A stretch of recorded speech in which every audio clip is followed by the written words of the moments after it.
Most people can take a walk through the woods or a difficult hike just fine. But if you're deaf or blind or have some other special need, a walk in the woods could be downright dangerous unless you make the trek out to Cook Forest in Clarion County. Mike and Mary Beth Doyle, the Friends of Cook Forest, and other organizations developed what's called a sensory trail through the woods. It's not only for us, but for anyone with a special need or disability. Most people just walk through a forest. They never really take the time to see it, to experience it, and this is what this trail does. It's the only trail that I know of that is actually flat in Cook's Forest. All the other ones have hills, and you could not navigate it with a walker or somebody on crutches or people of a lack of sight could navigate. This is the one that can do it. So this is why we picked this one. My wife had sprained her ankle, and we were looking for a place for her to walk and exercise. So we took a trip to Boyce Park in Bethel Park in Pittsburgh, outside of Pittsburgh, and we discovered a sensory trail there that was made by a Boy Scout. We walked the trail, and it was only about 100 yards long, and it was really not made for the people with disabilities. It was a dirt path. There was twigs, rocks, stones, branches, but it had a guide wire, and it gave us the idea. We know a perfect place for this, Cook Forest. We already knew about the paved trail, but it wasn't being used.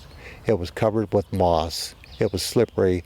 I took photographs of the trail and photographs of this trail, and we made a slide. Mary Beth gave a slide presentation from my photographs, and we brought it to the Friends of Cook Forest. It's a different experience for folks who have a hard time getting out. So it's a nice flat trail. It's paved. And so people who, need help with wheelchairs or other assisted devices, they have a place to go, they have a place to sit.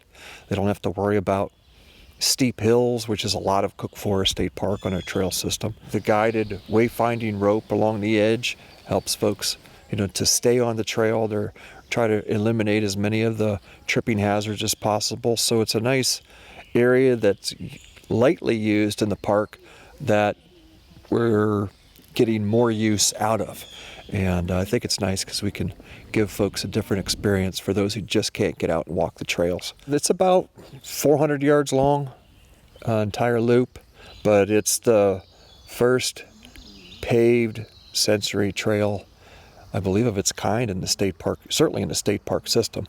There are other sensory trails that have been developed in the state of Pennsylvania, but in terms of having, the flat surface along the entire route, it's really one of a kind at the moment. So it's kind of special to have that here at Cook Forest. We knew we wanted the signs and raised letters and braille, and each sign was very expensive. We thought we needed to buy the post, but the state came through for that. We bought the guide wire.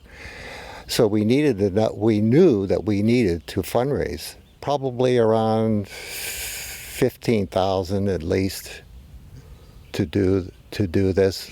Well, we helped with the planning of putting the trail in, and mostly with helping to write the interpretive panels that are along the trail. Some of them deal with animals that you may hear or see along the path. Some deals with the birds. Some deal with the change in the forest type, different bark character that are on the trees, some basic stuff to deal with the fungus, things like that.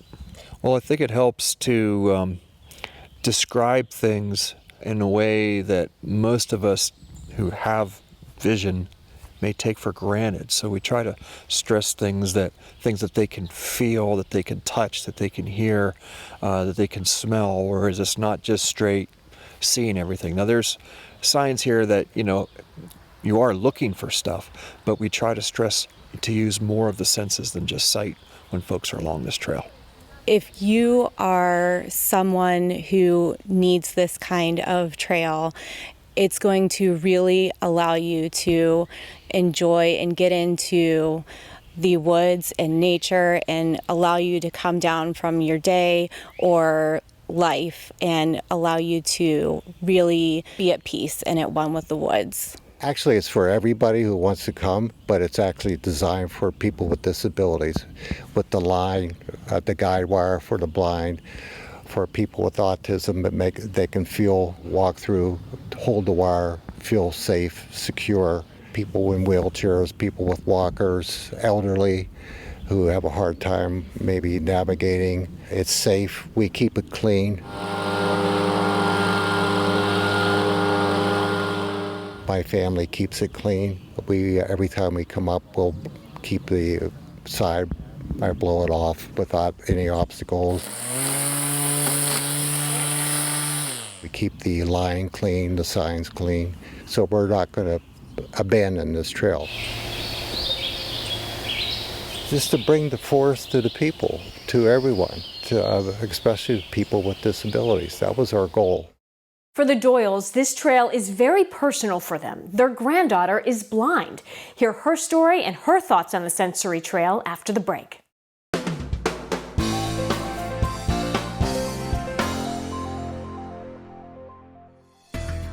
Cook Forest in Clarion County is now home to a sensory trail for those with special needs.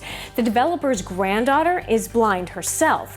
She shares her story and how she handles the trail.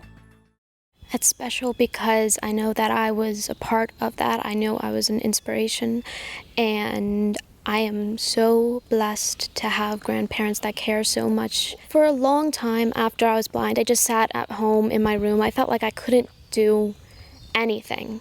How could I walk in the woods and do the things I used to whenever I can't see it? I'm gonna trip on a root. I'm gonna fall over a rock. I'm gonna tumble down an incline.